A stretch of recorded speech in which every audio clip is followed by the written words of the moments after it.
What's going on, guys? Dawko back again. Hope you're fantastic today, and welcome to the interview with Scott Cawthon. I am so excited and nervous at the same time.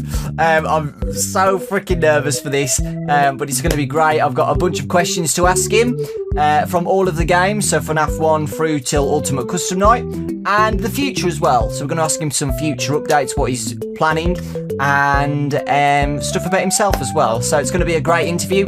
Please understand as well that I've got a lot of questions, but I couldn't ask everybody's, of course. I got like literally 10,000 questions from you guys, so I had to pick each ones, and I gave Scott the questions, and we've reviewed them together for the ones he wants to answer. Okay, so yeah, that's all I need to say. Thank you so much for the support, and again, thank you, Scott, for the opportunity to give you an interview. I am incredibly nervous. This is a once-in-a-lifetime opportunity, and I'm incredibly grateful for you guys and Scott as well, and this franchise.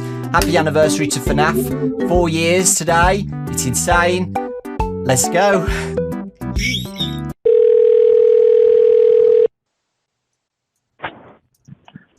Hello? Hello.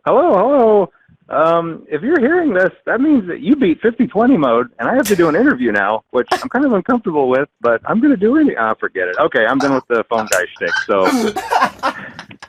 I was going to try and keep it going for a while, but no, I think I'll just end it right there. Yeah, no, that's perfect. That's perfect. So how are you doing today, Lewis? I am very scared and nervous, because, you know. No, that's crazy talk. Yeah, I've been a little anxious about this too, because I tend to ramble on with my answers sometimes, but I haven't prepared any answers for this. I'm just going to try to speak from the heart and just talk about some stuff, and yeah, it'll be good. Yeah, awesome. Because today is the 4-year anniversary of Five Nights at Freddy's. So 4 years. It's crazy. Yeah, 4 years. And we'll just get straight into it. So the first game, so 4 years since Five Nights at Freddy's 1, we're going to go straight into that. So the first question I'd love to ask you, kick it off with, how did you think of the original designs of the animatronics? So the original gang. The main three characters, Freddy, Bonnie, and Chica, those designs just kind of, I didn't really plan ahead like what animals they should be. Those three just kind of seemed natural to me for some reason. Mm-hmm. The only one I really struggled with was trying to think of the fourth character, who would be on the separate little stage kind of by himself. Yeah. And I'm trying to remember all the options that I originally was kind of debating between. I mean, one of the contenders was a fox, obviously, which ended up winning. The other one was a wolf. Another one was going to be a beaver, but then later I decided against that because I thought that was too on the nose from Chipper, so I decided against that. But yeah, actually, if I remember correctly, I really think that a beaver character was the front runner until I finally decided against him because of Chipper, and then went with Fox instead. Yeah. So Freddy was always going to be the original leader instead of Chipper. Yeah. Freddy was always going to be the main character. He was the first character that I made. Mm-hmm. It just came naturally. I didn't have to plan him out. I just knew that he was going to be a bear with a top hat, holding a microphone. Yeah. He was always going to be the leader of the pack. The next question is, how did you come up with the game mechanics? So sitting alone in an office, not being able to move.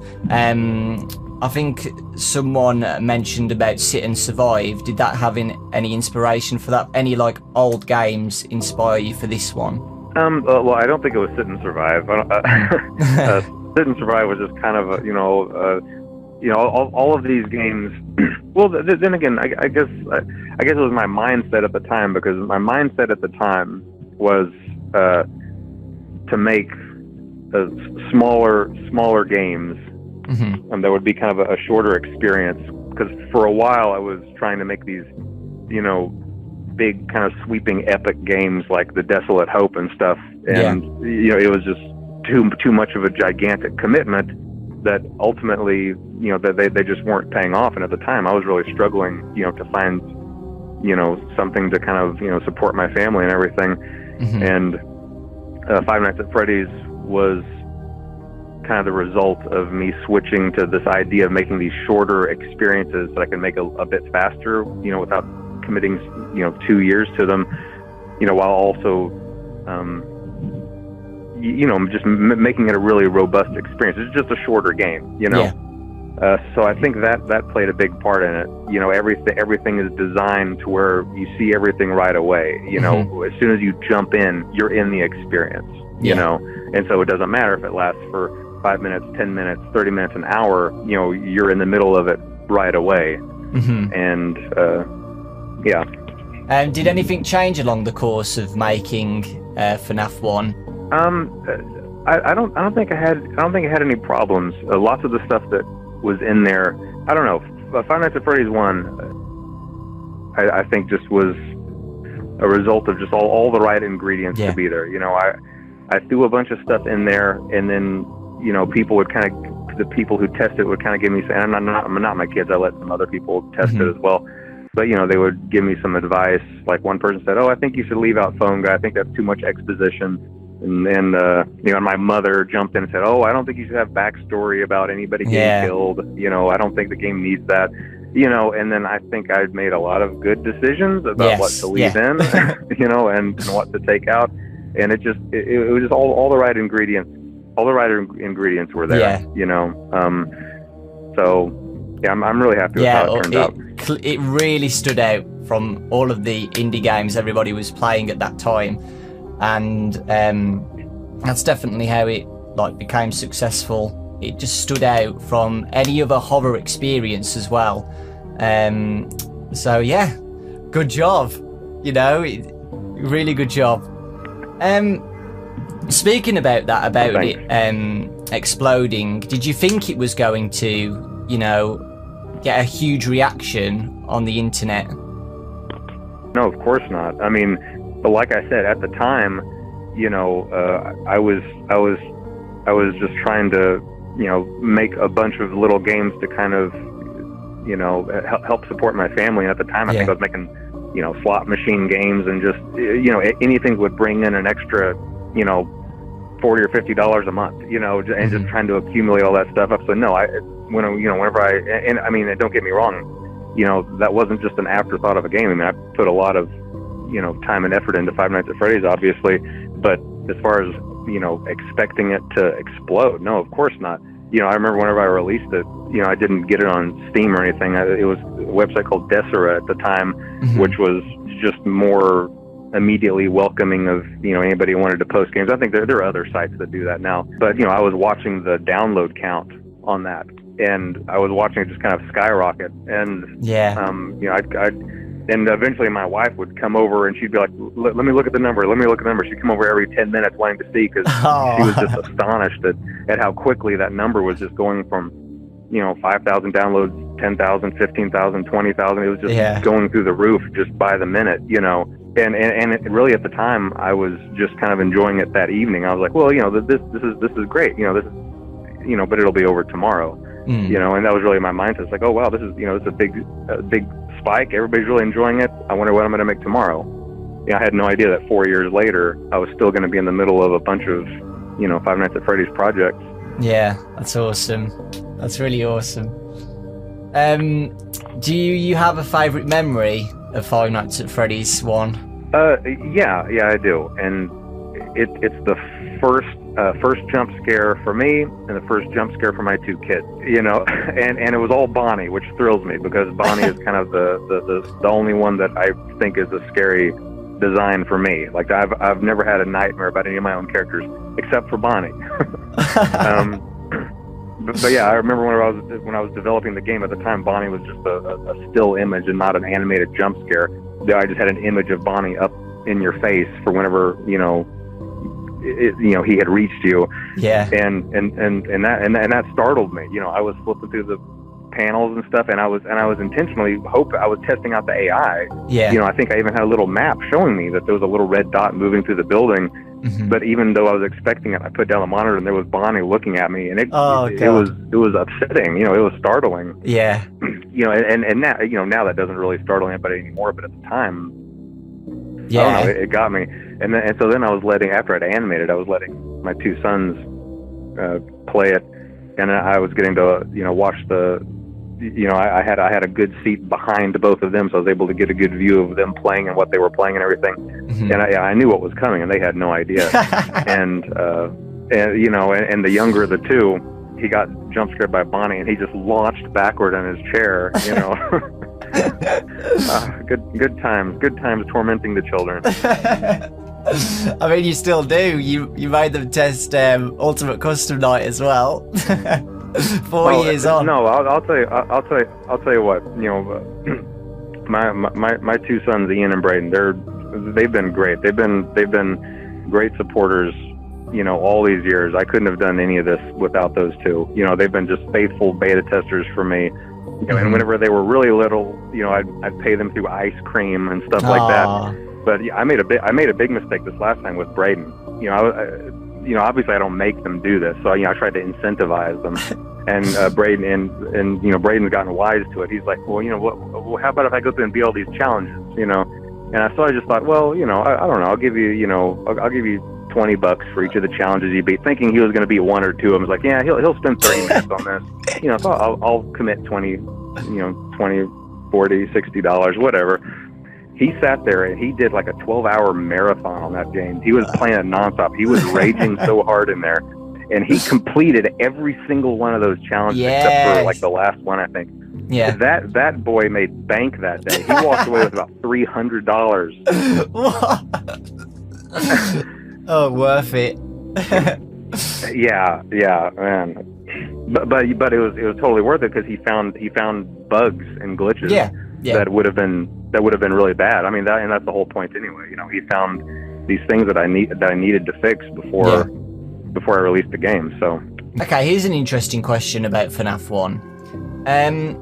Was there any reason why the kitchen camera was disabled, like due to gameplay limits on click team or anything like that? No. I just thought it would be interesting. I mean, that mechanic ended up not really playing a big role in anything. Mm-hmm. I think originally, I had wanted, and I got better with this in later games, how to make audio play a bigger role in it. I got better at that. But in the first one, that was just my attempt to make audio play a bigger part in it. Yeah.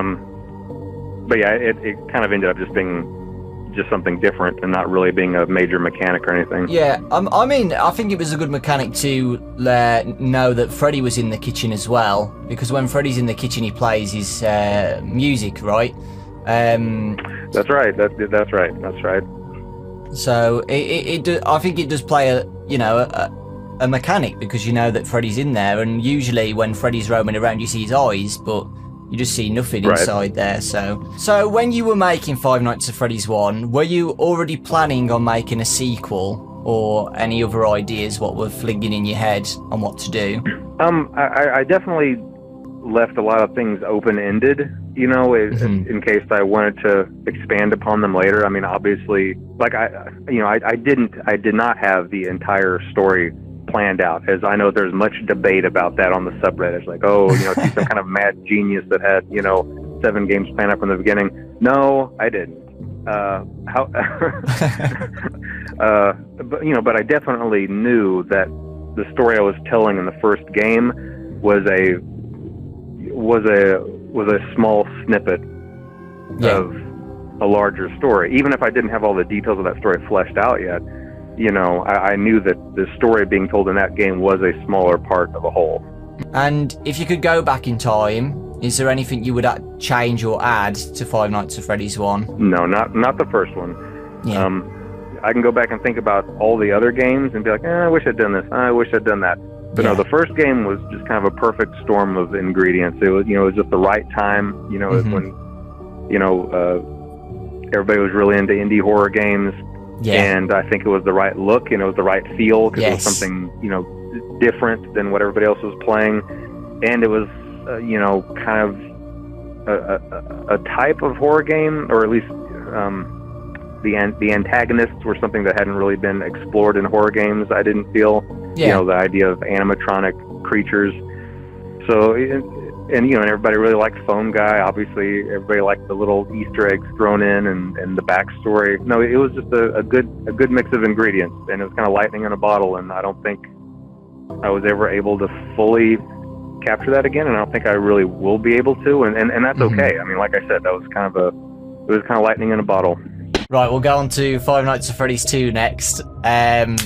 November 2014. If you didn't make this game, I wouldn't be here now, basically. Honestly, it's the truth.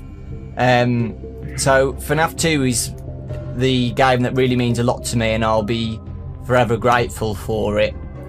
So, yeah, thank you. Just wanted to quickly plug that in. Good. I appreciate it. About Five Nights at Freddy's 2, how did you get the idea for, changing the mechanics up a little bit? So the masks and the vents, watching the puppet. There wasn't a really in-depth planning phase. For like the overall feel of the games, like a lot of these were, I just kind of knew what they were supposed to be, or just kind of felt the way that the series should progress. Like I knew that part 2 should be chaotic. Part 2 should be, a lot more chaotic than the first one. It should be just crazy. It should be overwhelming panic. And then I also knew, even at that time, before, as I was working on part 2, I knew that 3 should be a very personal experience. It should be the opposite of what 2 was. Part 3 should be kind of one-on-one, and I knew that part 4 should be kind of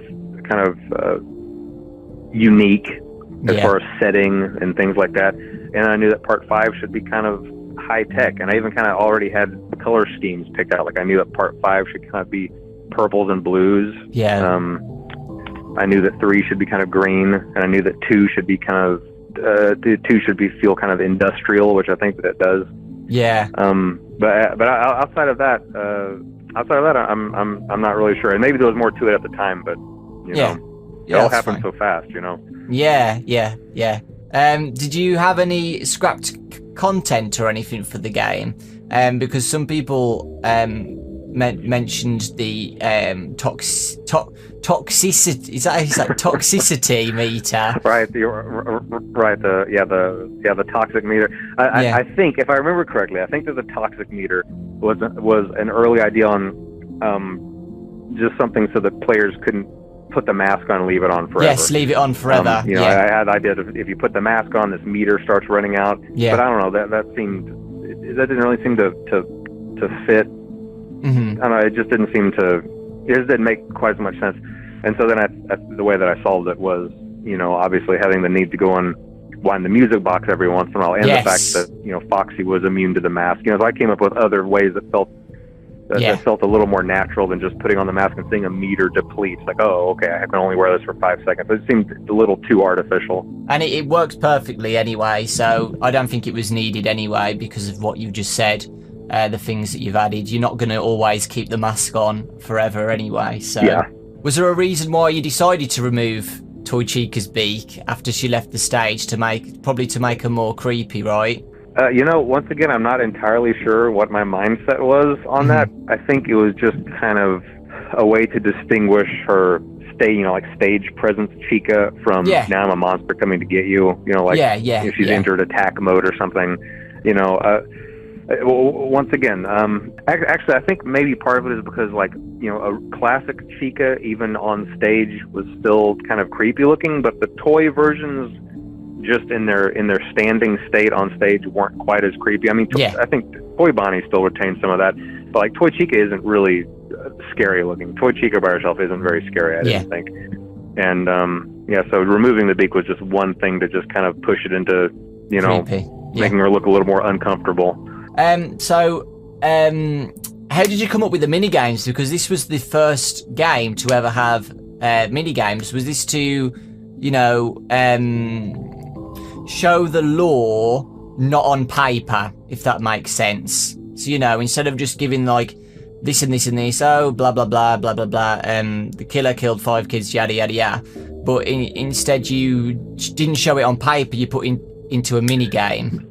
Right. I think it was because, I don't know, I wanted to keep the gameplay experience similar but I also wanted to make the game a little bit more fleshed out than the first one, and so that just seemed like a kind of a natural way to do that, where, you know, while not interfering with the gameplay, you know, putting it in kind of an unexpected way that would make it interesting, but while also not making the player feel like they're forced to sit through cutscenes and things like that. Do you have any good memories of FNaF 2 at all, or bad? That was a really stressful time for me, I think, because obviously, you know, my life was changing a lot at that point. You know, there was just a lot of, there was a big frenzy going on with just all aspects of my life. And I was really trying to work on that, but I mean, they're still good memories. But I just wouldn't want to revisit that. You know, it was really chaotic, and I was really stressed out. So I mean, all good memories, but I wouldn't want to revisit it. Okay, we'll move on to Five Nights at Freddy's 3 then. So this is when I emailed you. For early access, I literally had only like, I think it was like 6k subs or something like that, and I've still got the email. I was like, hey Scott, my name's Dawko, I make FNaF videos. Is there any chance I can get it early when it comes out? And you said, yeah. You put me on your list, which is insane, and that like honestly, I've still got that list. I've still got that list on my desktop, the same one from all those years ago. And it's literally called my the VIP list. You said that in the email. You said I'll put you on the VIP list, and I was so happy. I was screaming when you replied. Oh, such a good memory. And I don't use that list very often anymore, but I still keep it, you know, because you never know what's going to come up, you know, for future events. I always keep that VIP list. That's awesome. Am I still on it? Yeah, of course you're still on it. Yeah, everybody's. Okay. I never take anybody off the VIP list. Okay, so I can be bad, and then you'll never take me off, right? Well, I mean, don't test it. I was kind of testing it with Ultimate Custom Night with this 50-20 mode fiasco. Five Nights at Freddy's 3, another good memory for me. February. After this game came out, I was in university studying law at the time, and I quit to carry on with this game franchise for my channel. So yeah, another good memory with FNaF 3. First off, how did you think of Springtrap? I don't know. Once again, he was just the character for that game. I did not sketch out a whole bunch of characters and write pros and cons lists. You know, he was just the natural villain for that. You know, I knew what the villain was supposed to be, and I just kind of started modeling him, and he just kind of came together. Yeah. This model was like a big difference compared to the other ones that you did, because you had to go through all the details of the, you know, it being withered and having like body parts and gore and stuff like that. Yeah, so he did take longer to model, and you know, his purple corpse is in that whole body that whole time. Yeah. You know, even though the majority of the game you never see it, you know. Yeah, purple guy, he's in there. Yeah, and well, we got those secret images. Yeah, that's true. You get to see him a little bit. Yeah, and the troll. Was this the first time you did the troll game as well? Was this the first? This was when you first. Yep, it sure was. The launch of the troll games. Yeah, that was the first troll game. And it was. Sure was. Oh, we were. It was like a platformer from one of your old games, right? Yeah, it was. Yeah, old game. There is no pause button. I stuck Freddy's head. Yes, that's it. Yes. But that was the first time we saw Springtrap as well, because you put Springtrap in the menu, and there were some frames where he did have his like his mask and stuff going crazy, like coming on and off. But that's right. I remember the first teaser you did with he always comes back and stuff, and people originally thought that it was like Fredbear, didn't they? Instead of being they thought it was Golden Freddy, yeah. Yeah, instead of it being like a rabbit character. So I remember those times, man. I was one of them, by the way. I originally thought it was Golden Freddy. This game was when things went a little bit crazy with like the mini games and stuff, and the good ending and the bad ending. If you can answer this, which ending really happened? I've given a lot of thought as to whether or not I should answer this question. Okay. And I went back and forth and back and forth and back and forth. And the answer is very interesting. Okay. You know? The answer is very interesting. The answer is complex. Okay. However, I'm not going to answer it because it's only going to cause strife. I mean, you see the kind of trouble that erupts, especially several years ago. The flame wars that would go on over Mangel's gender, something as simple as that. You know. yeah. You know, I mean, you know, people with torches and pitchforks. You know. No, I don't think I'm going to answer this one, I'm afraid. So, the good ending, you know, it was very, you know, sad, and it seemed like it was like the end of the franchise. Was this meant to be the final game? I think when I was making that game, in my mind, that was the end of a trilogy. Yeah. You know, I think in my mind, the story was going to be 3 games.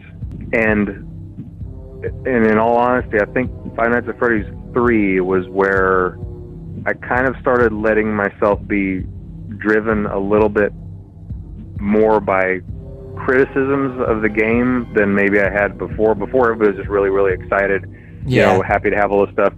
But whenever 3 came out, I really was starting to pay attention to criticism. You know, for instance, you know, even though I may have, you know, in some, you know, alternate life, may have left the series alone at 3, people were not happy with the jump scare, and it's kind of as simple as that. People weren't happy with the jump scare of Springtrap, and that really bothered me. And so then that kind of, in my mind, that wouldn't let the series rest in a way, because I wanted to make another entry that was really, really scary again. Yeah. You know, and I think I accomplished that with Five Nights at Freddy's 4. You know, really focusing on really cool, really quick, unexpected jump scares that would kind of make you jerk. So yeah, so honestly, the series kind of was nudged forward by me wanting to improve upon the last entry. Okay, awesome. That's interesting. Speaking about Five Nights at Freddy's 4, this was the next one. July. Well, you originally planned it for it to be a Halloween release, right? And then you released it in July. Right. Well, I had things to do. You know, the way that I see it is that if you have something ready to go, just do it. Yeah. I mean, what's the point? You know, I'm not a, you know, I wasn't a gigantic corporation, you know, with, you know, releasing, you know, advertise with a big marketing campaign, all targeting a specific date, trying to squeeze it between other releases.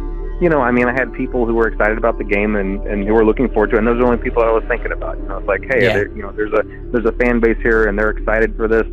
You know, why not just go ahead and let them have it, and I'll just hop into the next project. You know, and that served me really well for, you know, for the majority of the games. Yeah. Because I remember I was on holiday, wasn't I? And you emailed me about doing a first thoughts on the game. And I remember you emailing me, like, I think it was like literally the day after, saying, you know what, I'm just going to release it. So I think that made everybody excited about it, though. Like, everyone was like, right, we know what it's like now. Scott, please just release it now. Because, and you did. So I think, like, you know, I played it on holiday, and I have a lot of good memories playing through it. You know, while I'm screaming when people are next door to me, because, you know, on cruise ships cabins are really close together. So I was full on screaming in my cabin. I was honestly wondering what the next door neighbours were thinking about what the hell I was doing.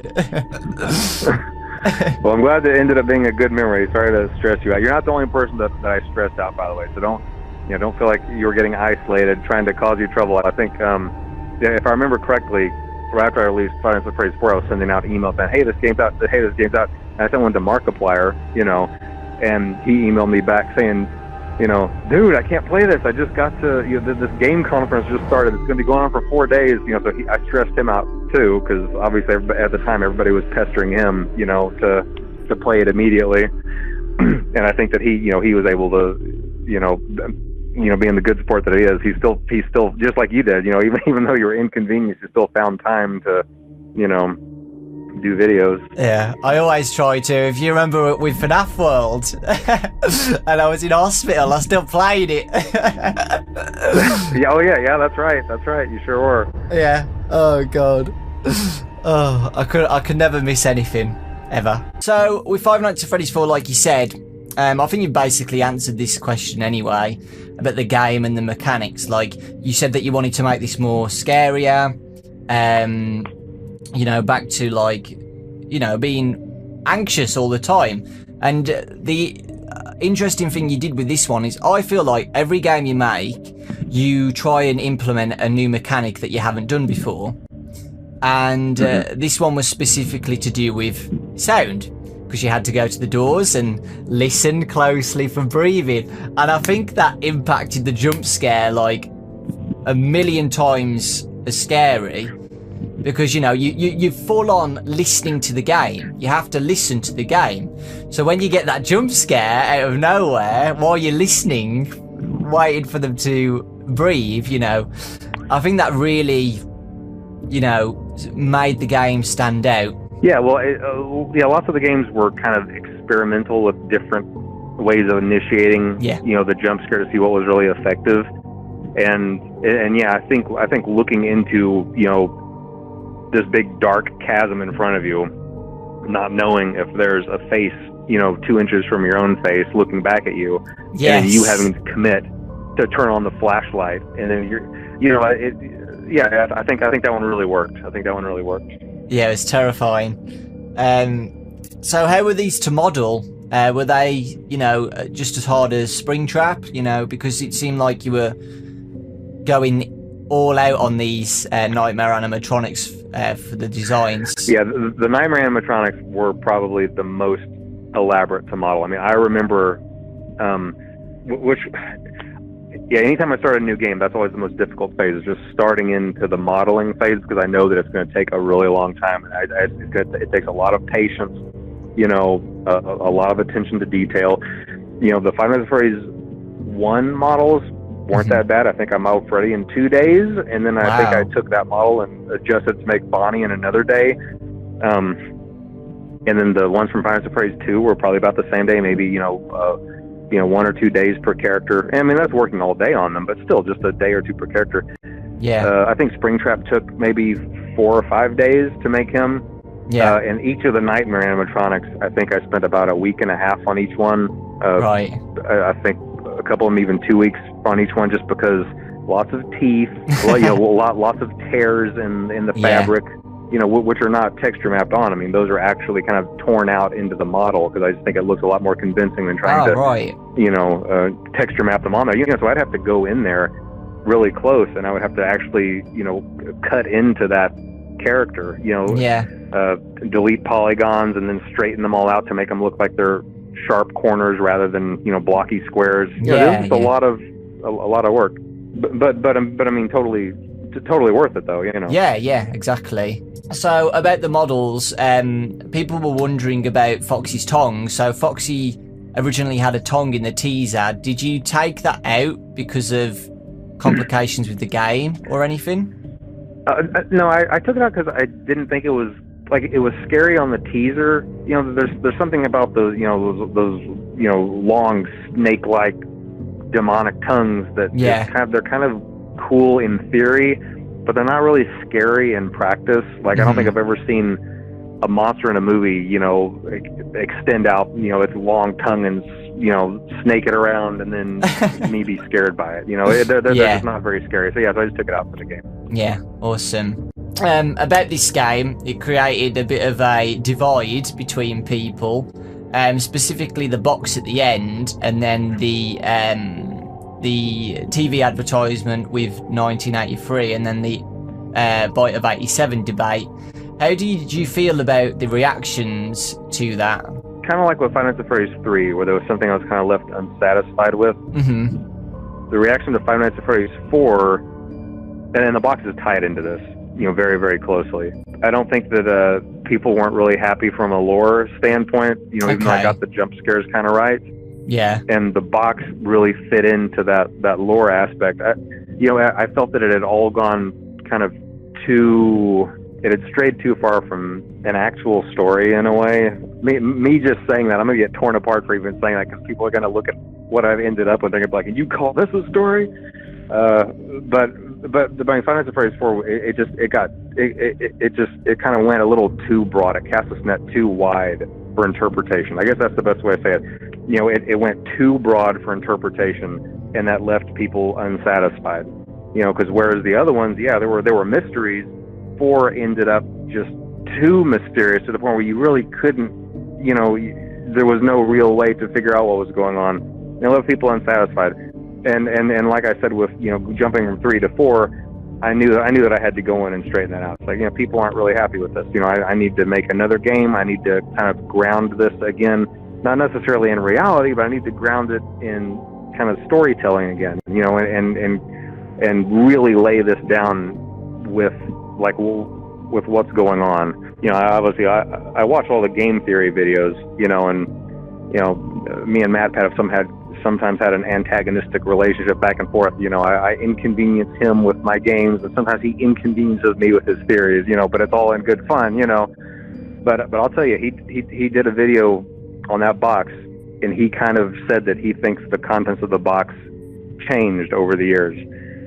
And I bet nobody gave that a whole lot of thought, but I saw that and I was like, he's absolutely right. He's absolutely right. The contents of that box have changed over the years because, it's for that very reason. It's because, of what I was intending the game to be when it happened. And then after the reaction of it, I was like, I need to craft this into something better for the people who see this as important.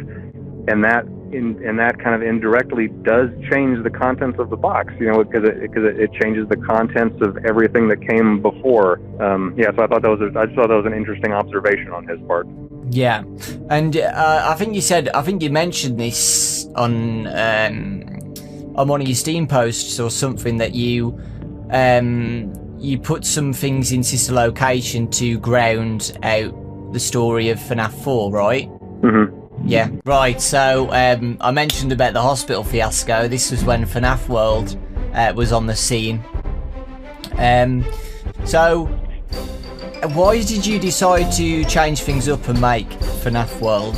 Well, I do have some reasons for why I made it, even though they're not. It doesn't mean it was a good idea. Just because I want to go ahead and get that out front. Just because I had reasons for making it doesn't mean it was a good idea. Mm-hmm. But one part of it was just that, there's only so much that you can let your mind focus on, murders and tragedy and stuff like that before you kind of start cracking. Even if it's just stories that you're making up, there's only so much human suffering that the human mind can sit around and think about. And at that point, I was 2 years in, just fully committed to this grisly story of murders.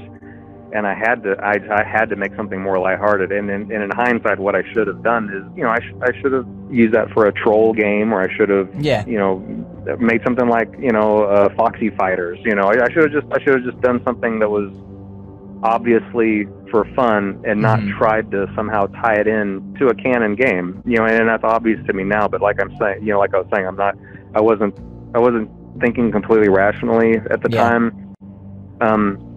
And whereas, like I was saying, Five Nights at Freddy's 1 was the right game at the right time, FNaF World, that wasn't a good time for it to be made, because I was already in the rhythm of making games that were, coming out not too far apart from each other. I was making them pretty fast, and that's what people were wanting and expecting, and that's what I was wanting to do anyway. I'm not, blaming people for wanting that. That's what I had created, that pattern, and I was happy with that. I liked making games really fast, but that was just a really poor decision of a game to try to make fast.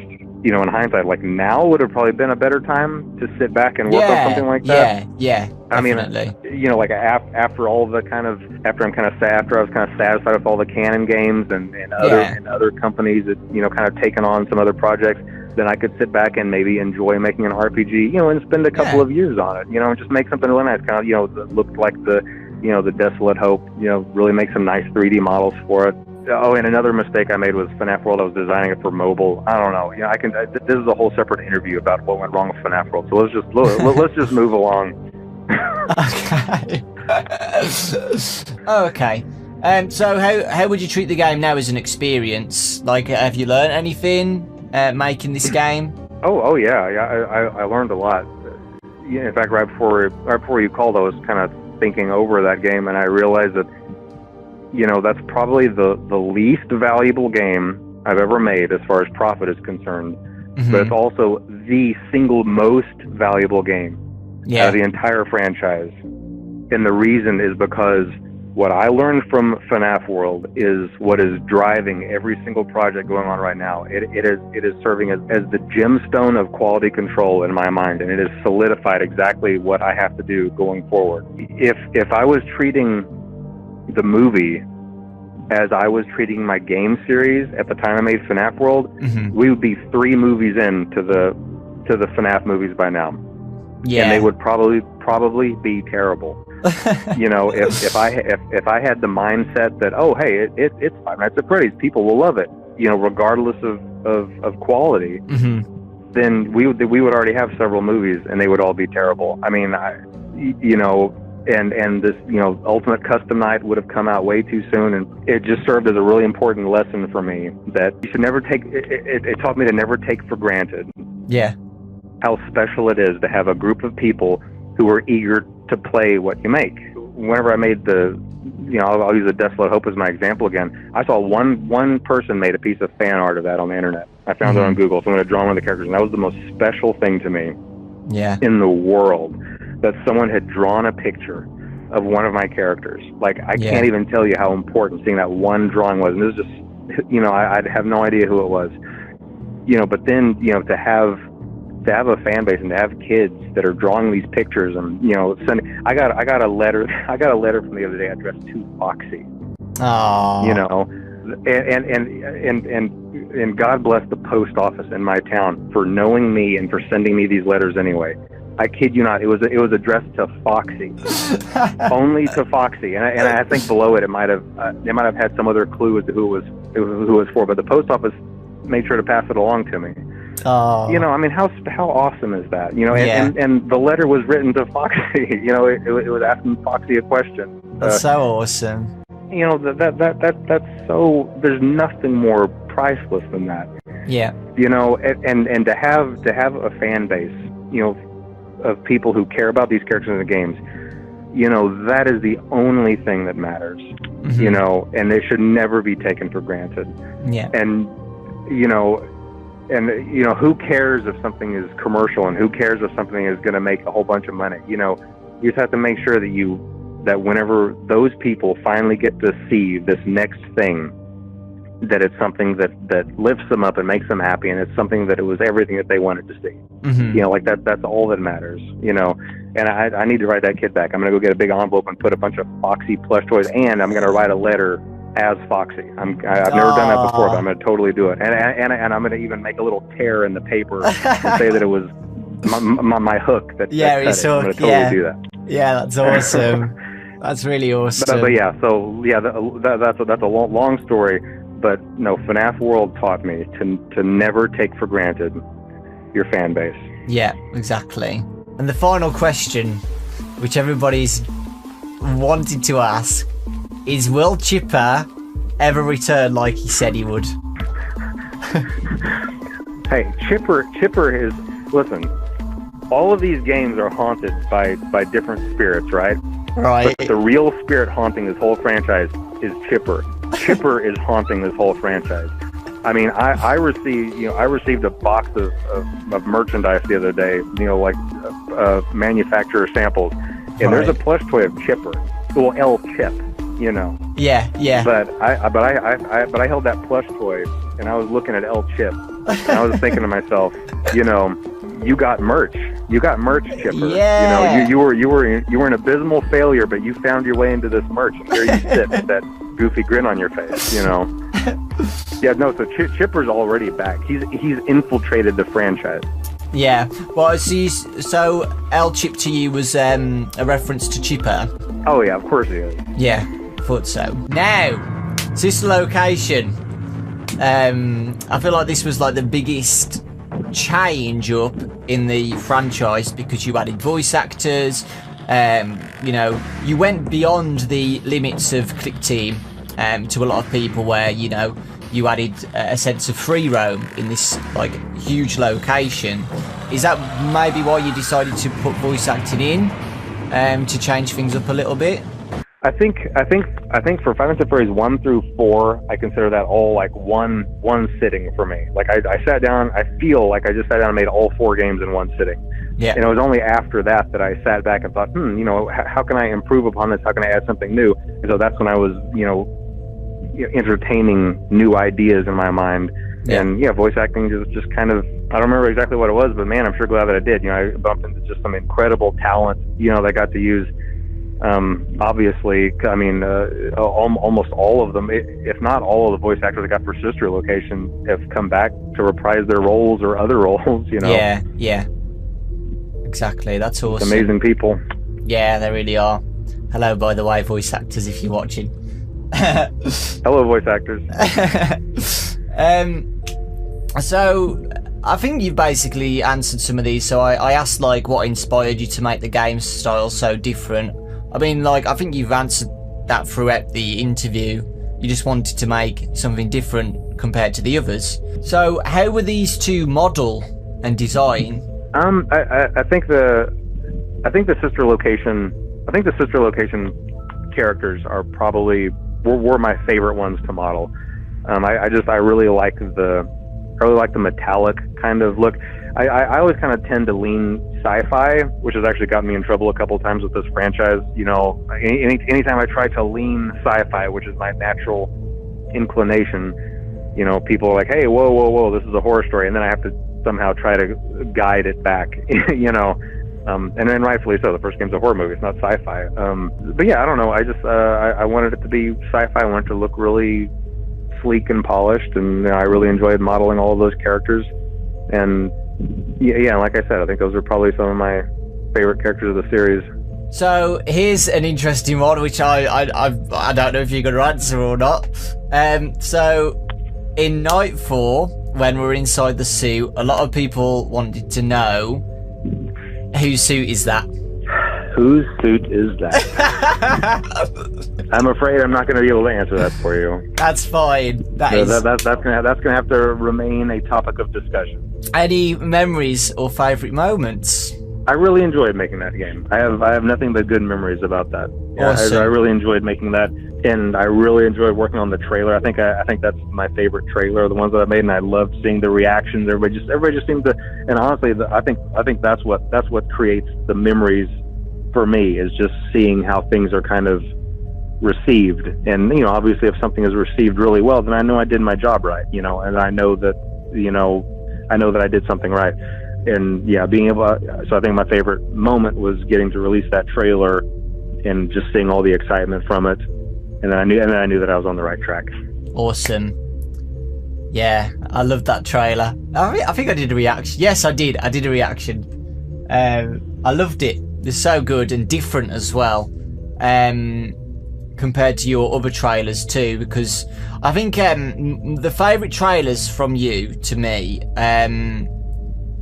are most likely FNaF 3 and Sister Location. I love it when you put like your own cutscenes in the trailers. I think it's really awesome. I have no idea how you did that. How did you do that, if I can ask that? Like, how did you put the models in cutscenes? Was that with Click Team? I don't know anything about this stuff. Well, I mean, before I was making video games, I mean, I was an animator. You know, I mean, I got my degree in computer animation, and I had several jobs where I was none of my jobs have ever involved making games at all. It's always been about using 3D Studio Max, obviously the modeling software that I use, and that's a full animation program. So whenever I went to make the cutscenes, I wouldn't use ClickTeam at all. I would just go back to my old school skills, bring my characters together and animate them. I'd render out movies, drop those into my video editing software, and there you go. Yeah, that's awesome. I've watched some of your old animations, by the way, on YouTube. They're all out there, Scott. I know, man. I know. There's no getting away from it. No, they were good. Honestly, I'm not even kidding. They were really good. My favourite one, right, was with the cat. So the cat under the bridge, and the kid was always scared to see the cat, but he always used to leave her food, and what he didn't know is that she had babies. That's so cute. Hey, that's a true story. That is based off of a true story. My family we were living in a little apartment complex, and there was always this creepy, ratty looking cat that we all started fondly calling Demon Cat. And in fact I took and my two sons now, who are teenagers, they were just 3 and 4 at the time. But we actually went out searching for demons. We made an event of it one night. We all got flashlights and went searching around the apartment complex looking for the Demon Cat. And I even got a photograph of it. And man, I don't know whatever happened to it, but we peered under a car, and I took a picture, and of course his eyes were glowing green, and we found Demon Cat. But then true to the story, like I don't know if it was a week or 2 later or whatever, it was a mama cat, had little babies, so it wasn't really this big bad cat. It was just a mama. And of course everybody was taking care of it. Like every single person was setting out food for her, so she was well taken care of. That's awesome. Actually, thinking about your voice right now, you did narrate those, right? Oh yeah, that was me, and all of the voice roles. I mean, all the male roles, obviously, but yeah. These days I'm so fortunate to, be able to go online and be able to connect with voice talent. Not that I wouldn't have been able to afford it back at the time anyway, but the internet was brand new. I mean, we're talking 15, 16, 17 years ago, when, the internet was around, but you couldn't just go online and connect with the kind of talent that you can today, So I was pretty much on my own when it came to voice acting. Okay, moving on to I'd say the highlight of your trollness. Five Nights at Freddy's 6. The game you originally planned to be a pizza simulator, an 8-bit pizza simulator, and everyone was like, okay, let's have it. And you released the whole game without anybody knowing anything for a whole year. Like, why? Just for the surprise. Well, no, there actually was reasoning behind it. It wasn't just to be a troll, okay? And the reasoning was kind of complicated, and it was not a very fun. That was not a fun year. I mean, that was a game that was born out of necessity, because I needed to kind of bring a conclusion to several events from the series.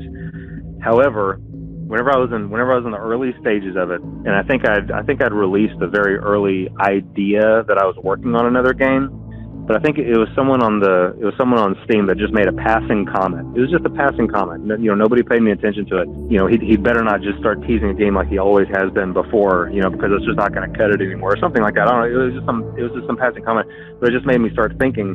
It's like this next game, I really can't do that. I can't just do the same thing that I did before. I can't just start releasing teasers, because for some reason at that time I just knew that if I went through another year of just releasing teasers, that would give everybody a lot of fatigue. Like that would fatigue people. That would wear people out, and it was going to rub people the wrong way. And I can't explain why I felt that way, but I just really felt that way.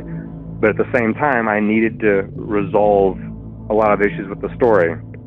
And so those two factors combined, that's the way that I handled it the way that I did. I worked on that game for a year in secret, all the while the fan base was, getting pretty agitated that, I wasn't talking to them and I wasn't working on anything. But I knew that was the way that it just had to be. It had to be this way. This game could not have a lot of hype behind it because that wasn't the purpose. The purpose of it was not to make a lot of money. The purpose of it was not to build a lot of hype. It was just to resolve some plot points that people wanted to see. And so the result of that was me going into the dark for a year and then just dropping a game, and there you have it. And even on the Steam store, it's not there to draw a bunch of attention to itself. It's using all the really simplest screenshots that is truly there for just people who wanted to have kind of a resolution to some of the story. It was still a big highlight though. The surprise just, I think, blew everybody away though, to be honest. I mean, it's one of my favourite memories where I'm just, being Freddy, throwing pizzas, and then the game glitches, and then you sat in a room with Scrap Baby. Do you know what I mean? Like, it was the biggest surprise ever.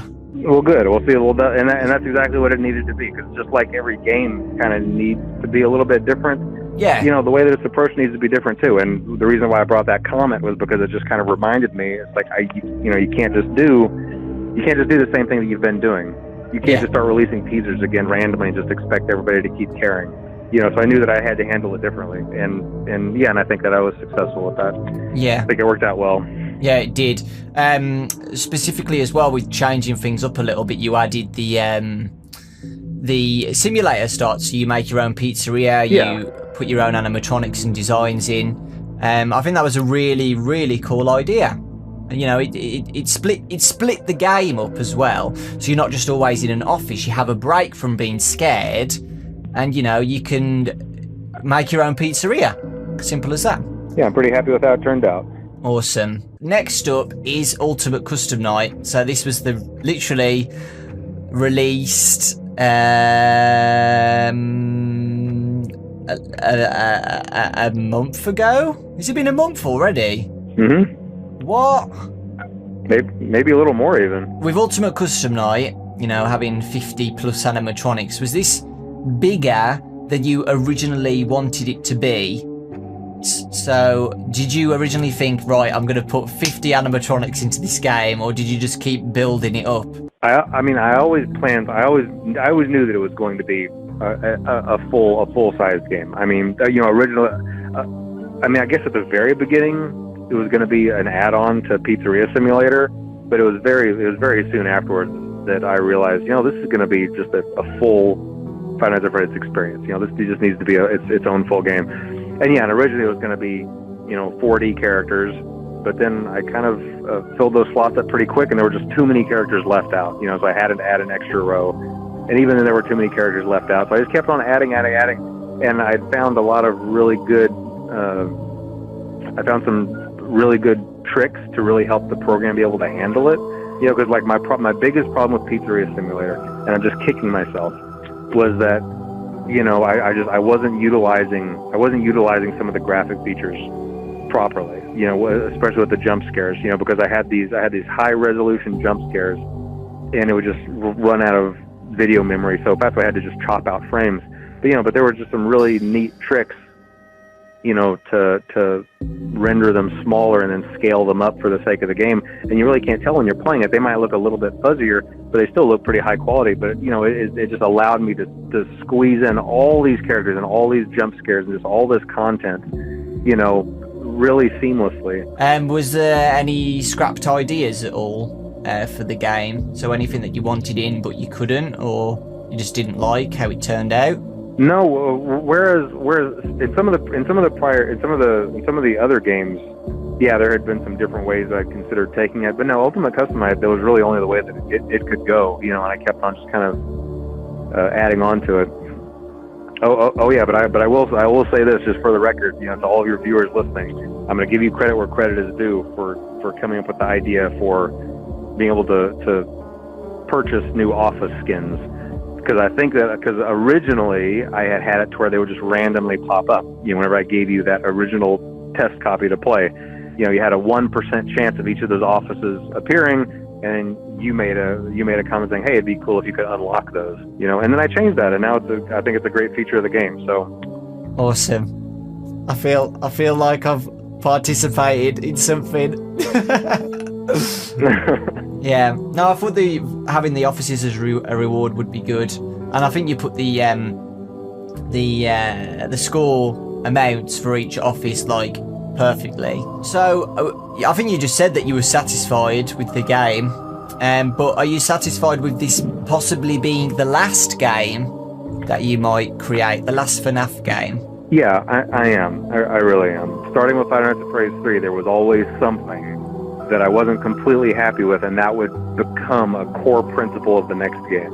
Yeah. With 3, I wasn't completely happy with the jump scares, so I worked on 4. With 4, I wasn't completely happy with the storyline, so I made Sister Location. With Sister Location, I feel like it leaned a little too sci-fi and left a few plot points. Well, there were a few plot points that were really bothering people, so then I made Pizzeria Simulator. But then even with Pizzeria Simulator, even though I was really happy with the game, I don't know. I just felt like it needed a capstone. It needed some other bookend, just some experience. And Ultimate Custom Night brought in all of the characters, and it's been, and I think so far it's been the best reviewed of the games, which thrills me. Of course, I'm really happy to see that everybody just seemed to really enjoy it. People have even welcomed a DD into their hearts after all this time. It took everyone a little bit of time, but I think everybody likes DD now. So maybe not. No, am I wrong? I'll tell you what. Everybody just leave a comment in Dawko's video if you disagree. I like DD. She can just sometimes spawn at awkward times for me. I mean, with 50-20 mode, there was no stopping DD, so I wasn't really bothered about. I'm just gonna say it's Shadow D. Does she have a specific name? Should you say Shadow DD? I named Shadow DD XOR, and I'm not sure why.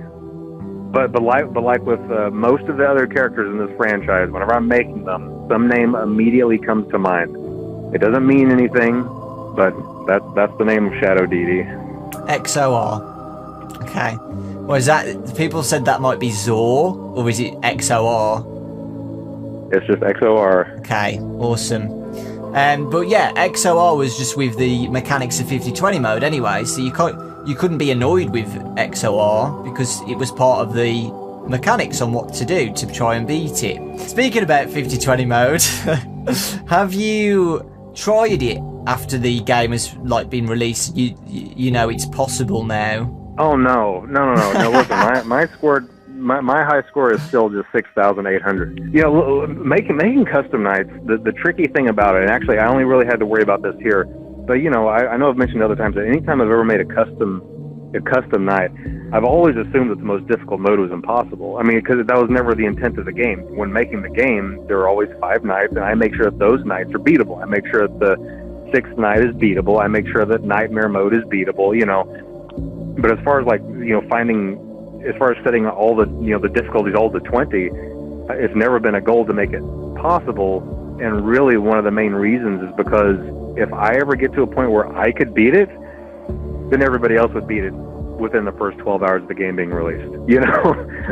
I mean, me being able to beat something is not a super high bar to clear as far as someone else being able to come along and beat it. With Ultimate Custom Night, it was really tricky because unlike the other games, there was a burden on me to make sure that it could be beaten. And this is one of the areas where I think all these years of designing games really benefited me, because even though I could never beat it, and I still can't beat it, everything was designed in such a way to where I was 99.9% confident that nothing was going to conflict with something else in a way to where it would genuinely make it impossible. And okay, with one exception, one oversight might have been the whole issue of coin collection, because I think I do agree that it might have actually been impossible to collect enough coins, but other mechanics provided kind of a backdoor to solve that. I mean, being able to keep something on your camera and them not moving, that is intentional. It might have been used in ways that I hadn't intended. But it was intentional, because obviously you don't want to have a character on screen and then suddenly pull down your screen and jump scare you. That would be teleporting. It gives it's kind of immersion breaking if something is one place. So the idea of locking them in place by watching them is a game mechanic, and it was used by everybody in a really clever way to kind of bypass mechanics that might have otherwise made the experience unplayable. Yeah, exactly. That's awesome to know. So watching the plushies was intentional, where they couldn't get you, basically. Yeah. I mean, and like Lefty is. There are several characters to play that way. Lefty is one of them also. As long as you keep the camera on Lefty, Lefty will never attack you. I mean, that's kind of been a feature in, I think, pretty much all of the games, or at least many of them. Yeah. I think you could actually get 30 Faz coins. By the way, I didn't try that though, because what we did was we kept lifting up the monitor, which made BB and JJ and Helpy spawn. So we just, we could get 10 Faz coins for the Def coin in literally 10 seconds. So I think it is possible to get the plushies if you just, I think it was just like a month ago that someone finally beat Custom Night for Sister Location before the patch came out. Oh, yes, I saw that. Yeah, with the power. Someone did that. So I'm sure that, so who knows, maybe 6 months, 9 months, a year, 2 years down the road, someone's going to take it upon themselves to beat Custom Night, no death coin, buying all the plushes, and just really torment themselves with that. And that'll be interesting. Yeah, that's not going to be me. Just letting you know that. It's not going to be you? Come on, man. Well, I would do it in front of a bet, but No, you've served your time. Wow. Okay. I don't think I would be able to, honestly. Maybe like for a charity stream, like something like that, I could maybe do something with it. But yeah, Ultimate Custom Night. One of my favourite games, by the way, in the series. It's on the top for me. Good. Really, really awesome. And a nice send-off as well, Scott. Bringing them all together. Yeah. And I feel like it was a great send-off to the game. And I think it's left a lot of people satisfied as well, though. That's a point I wanted to make. I'm satisfied, just letting you know that. And I think a lot of people are satisfied with this too. Like, we understand that it's the last one. And, yeah. Speaking about it being the last... That's all that matters to me, so I'm glad to hear that. Awesome. You mentioned during the interview that you've watched MatPat's theories and stuff. Has there ever been a theorist or somebody you've watched on YouTube and you thought, you know what, this is actually quite close or like very accurate to the story I wanted to tell or something like that? Like if they were right, close to being right or something. Yeah. But I can't say anything whenever I see that. Yeah.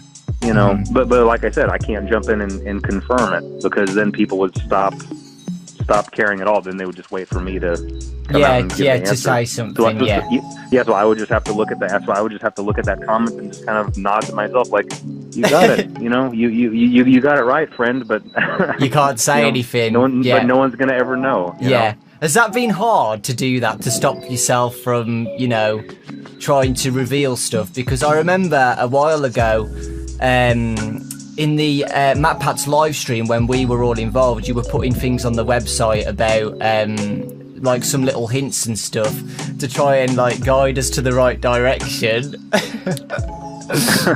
but we still never got it.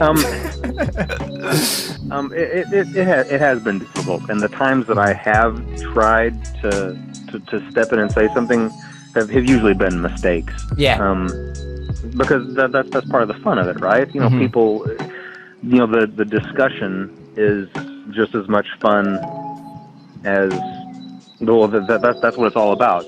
People really enjoy that, and the times that I've stepped into, I don't know, I've learned to just focus on making the games, and let the community do the talking, and they really enjoy that. But sometimes I'll see, like I said, someone say something that was way out there, and I want to jump in and say, no, that's not like one of the big things for a while was, whenever Sister Location first came out, there was adult theory.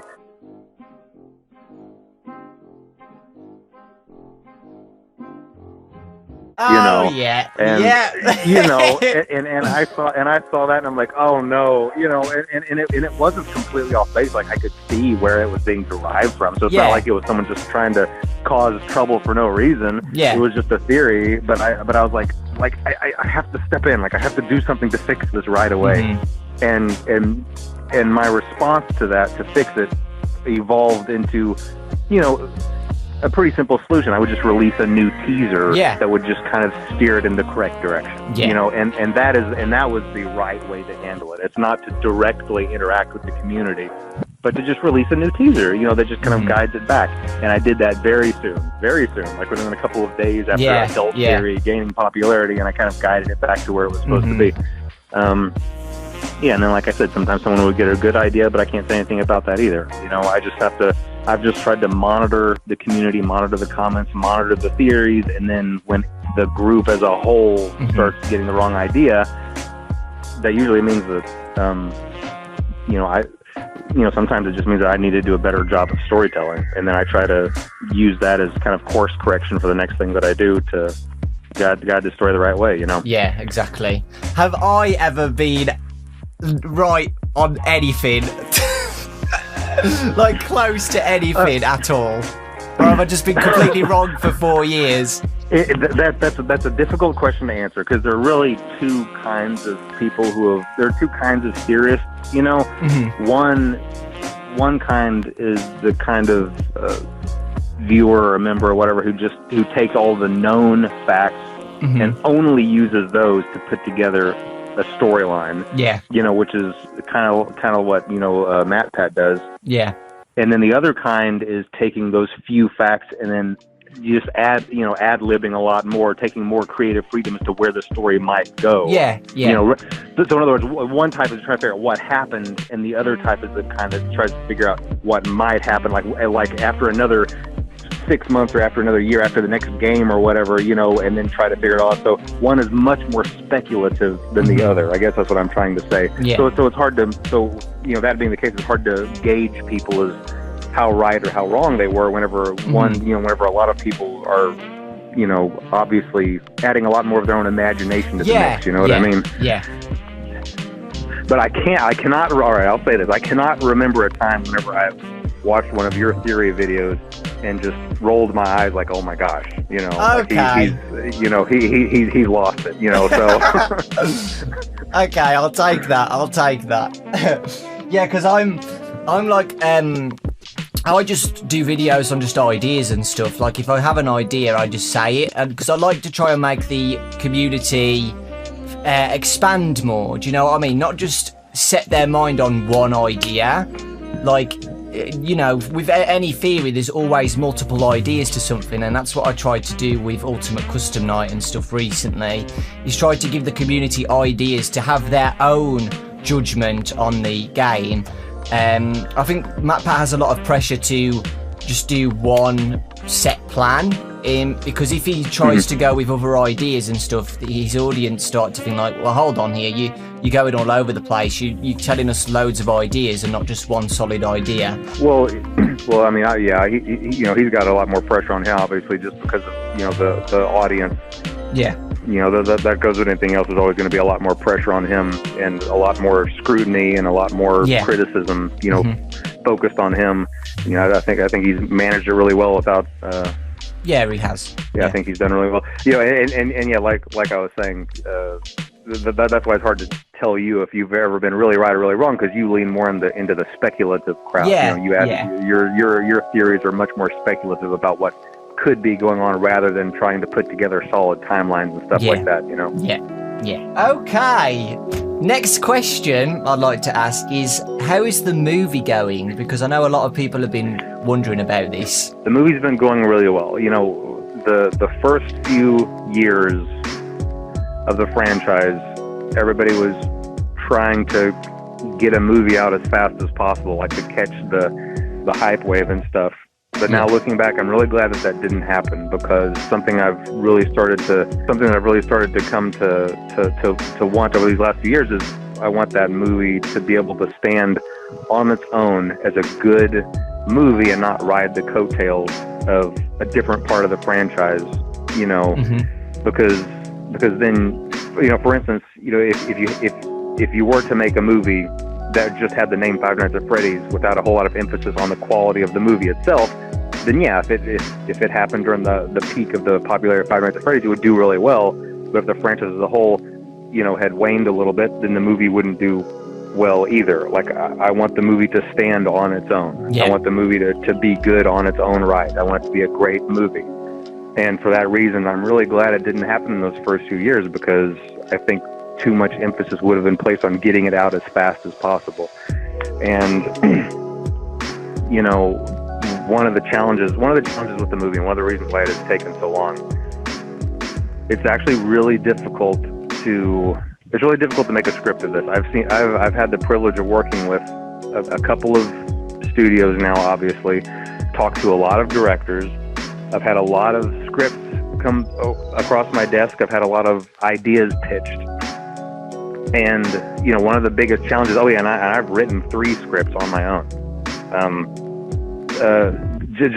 And I've struggled, honestly, with the same problem as lots of these other directors, which is just the fact that with 8 games, 5 books, including the security log book and the I forget the name Freddy of the Files. other one. Yeah, exactly. Yeah. You know, so with the 8 games, 5 books, you know, just thousands over thousands of videos and fan theories and this and that and timelines and all this stuff.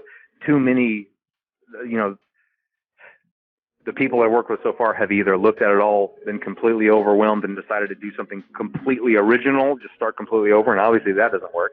And a couple other guys have tried to incorporate everything into some, you know, master script that includes every aspect, every character, every idea, and obviously that doesn't work either, because then it's just a dumpster fire. It's just too much to squeeze into 2 hours. You can't do it. You know, you cannot do it. And, you know, originally the script was going to be based on the books, which eventually I decided was not the way to go.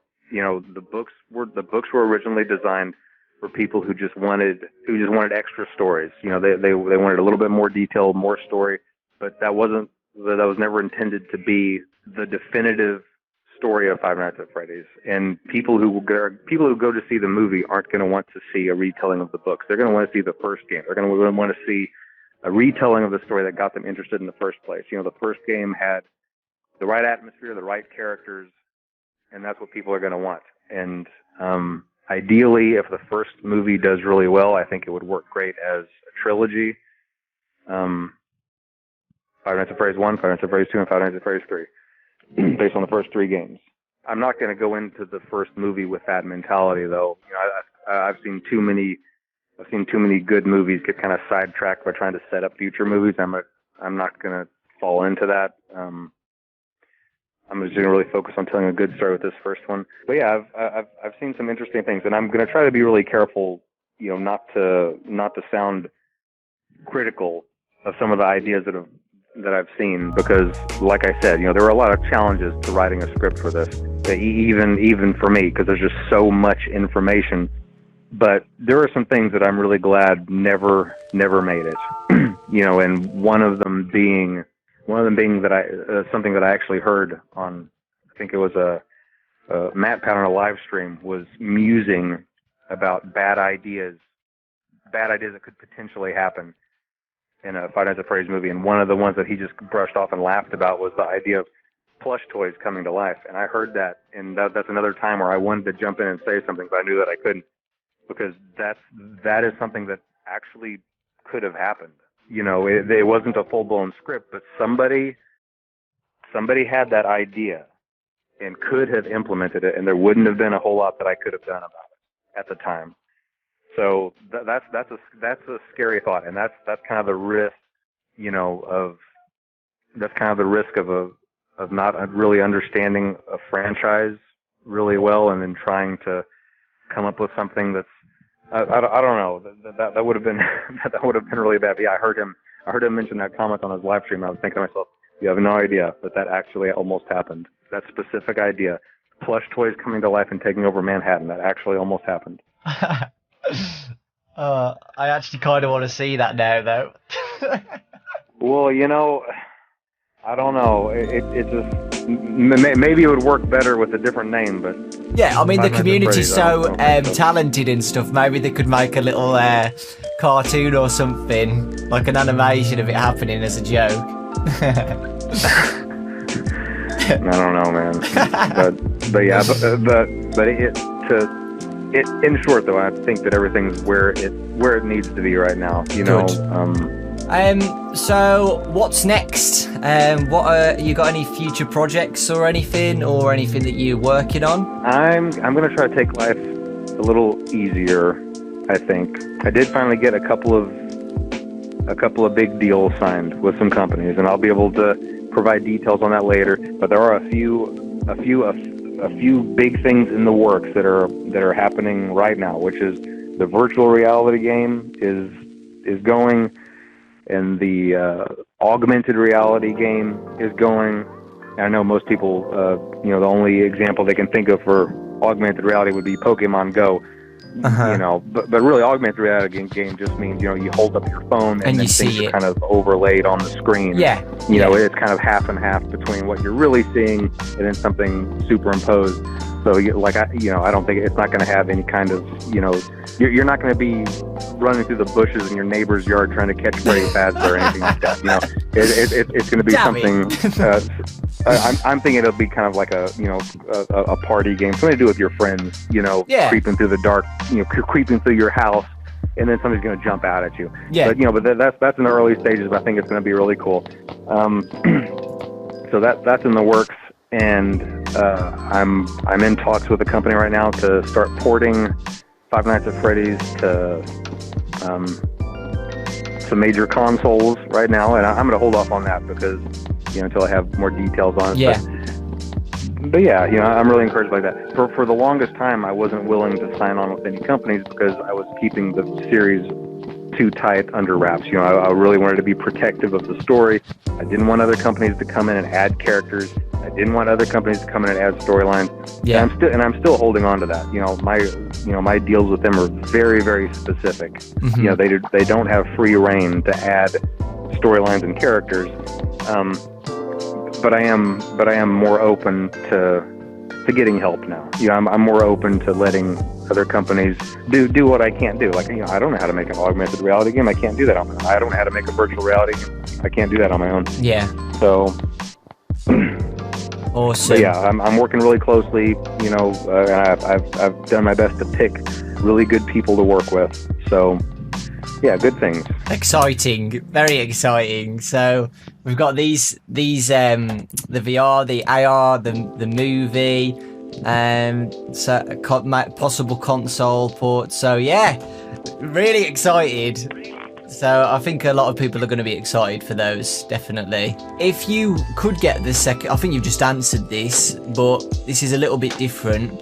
If you could get a second chance to go back to 2013-14, would you do it all over again in the same way? I don't know. I don't think I'd go back and. I mean, obviously there are little details I want to maybe polish up on, but no, I wouldn't change anything. I mean, in 2014, I think I mentioned this on an online interview, but I was considering making another Legacy of Flan game, which is some series I used to make, some obscure series I used to work on many years ago that like 2 people know about, or work on another, or work on the sequel to Desolate Hope, or make an indie horror game.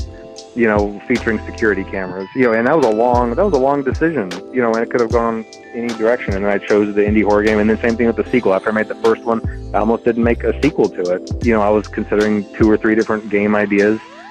But no, everything turned out for the best, I think. I wouldn't go back and mess with it. Did your family, through the course of these years, give you any good ideas, or did they implement anything in any way, or influence the story? Well, I will tell you, my oldest son, Ian, he contributed an idea for the first game that has become iconic to the series, and the series could not go on without it. Right. And I need to take a moment to give him full credit for that. My son Ian, after they had been beta testing, I was like, hey, so do you guys have any suggestions for anything? Like, what do y'all think I should add to this? And Ian said, you should make it so that when you click on Freddy's nose, it honks. and I was like, oh, that'd be kind of a fun Easter egg. Yeah. So I added it in, and now the rest is history. Like a game can't go by without being able to click on Freddy's nose. Like, it's become just, We all expect it. Yeah. So big shout out to Ian for Thank you, Ian, coming up with that. That's awesome. But I mean, in all seriousness, I mean, it's just nice to have a support group. It's great to have people around you who just support you. Yeah, I mean, that's really the most important thing, even more important than directly contributing ideas. It's just people who are around you and love you and support you and they encourage you to try one more time. You can't find anything more valuable than that. Yeah, you're exactly right there. Yeah. Do you have any favourite games? I think you said before that you liked Mega Man, or am I completely wrong here? All right. Well, I'm definitely a retro gamer. Whenever I pick a system to play on, I never go beyond Super Nintendo. So I'm stuck in 1993. I have my Nintendo and I have my Super Nintendo. All the games that I play are on those two. And I pick a game every once in a while that I'll try to really master or whatever. Yeah, Mega Man 3 was my big accomplishment. I could play through that game buster only. Very proud of it. And only recently, I know this will be really random, but recently I found a new gem that defeated me as a kid, which is UN Squadron on Super Nintendo. It's a side-scrolling airplane game. Used to tear me apart as a kid, but now I've been really playing that every day and dedicating myself to it. And I beat it on normal mode. Now I'm fighting through on hard mode. Just whenever I get a chance. I don't have a whole lot of time to play games. I mean, a few days ago, by the way, on the Reddit, a lot of people were posting things about your birthday, right? A lot of people would like to know when your birthday actually is, if you're allowed to say. It's just so we can say happy birthday. Okay. Yeah, there's been a lot of confusion about this. Yes, because depending on what year you would try to look me up, a different birthday would appear on Wikipedia. Yeah. In a different picture. Yes, the original picture. Yep, I remember that. So I'll just tell us right now. My birthday is February 31st. Okay. For some reason, I've always thought it was like summer. For some reason. So February, awesome. Okay. So, that's the wrap for the interview. Apart from one final thing, would you like to say any final thoughts to the people? I think I would just like to make sure everybody out there knows how much I really appreciate this fan base and just how much I appreciate all of the support. Before all this Five Nights at Freddy's stuff had started, and I had just made the Desolate Hope. I was online and I found one piece of fan art that someone had made of the Desolate Hope characters. Mm-hmm. Just randomly. I have no idea who it was. I have no idea what happened to that picture. But, that was so special to me, seeing that someone out there had enjoyed that game and drawn one of those characters. That was just incredible to me. It made me feel so good. Made my day, made my week, made my month. And so now to be able to, go online and just see this, incredible community of people, with people that have 10 times the artistic talent as I do, with all this, with this fan art, these fan games.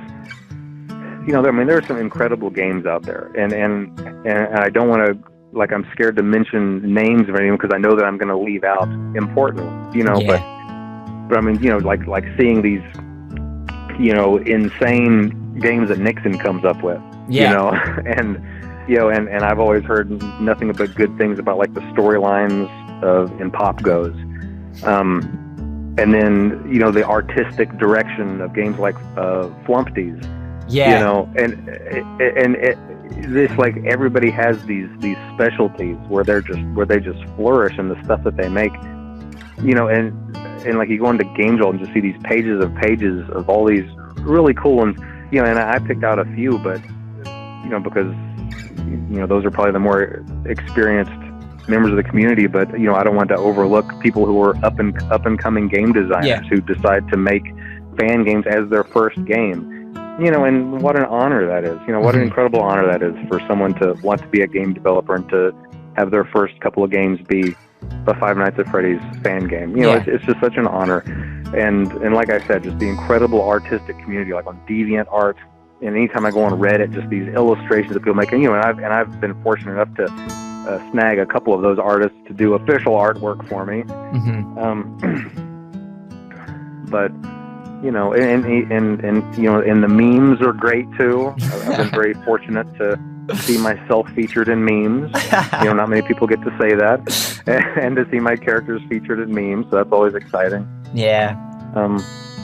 But yeah, and just the YouTube community, just amazing. I mean, you, Razbowski, the Ryans, Corey Kenshin, Fusion, just this whole community of great YouTubers have just been so supportive over the years. I'm just blessed. I'm just really blessed. This isn't so much a thank you as just I'm just grateful. I'm grateful to just be surrounded by just such an incredibly talented community. It's just been an amazing experience. It really has been. Yeah, and for many years to come, by the way, Scott, like, we'll always be supportive with the community and you, always. Well, I'm going to try not to let you guys down, but I hope, I mean, I don't always get these things just right, but I hope everybody in the community believes at least that, just like what I said, how I've been trying to write this script. It doesn't mean it doesn't mean the movie's going to be perfect, and it doesn't mean that these next few games are going to be perfect, but I hope everybody at least believes that my number one goal is to make sure that I don't let anybody out there down. I know that a lot of people enjoy these characters and enjoy these games, and that means the world to me. I'm just going to try not to let anybody down. That's always at the forefront of all of my thoughts, just making sure that I do right by everybody. So yeah, thank you so much, Scott. I really do appreciate it. It's been a long interview, and I really do appreciate the fact that you took the time to do this. It means a lot to me and everybody watching, of course. Well, I hope I haven't misspoke anywhere. I hope the fan base will forgive me if I overcomplicate at some point. The last thing I want to do is start up see a flame war erupt on Reddit right after this interview with everybody taking something that I said. So let me just make the disclaimer again. Like, no lore has been hidden in this interview. Like, this is all off the cuff. Nothing was pre-planned. And this is just some guy, talking about his experiences making the game series. So I hope nobody will read too much into that, but yeah, this has been a lot of fun, Lewis. I really appreciate you taking the time to talk with me. Thank you very much. And yeah, that's what the community's like, though. They try and think about things too much. So yeah. Well, and I've done that. That's my fault. This is what I have created.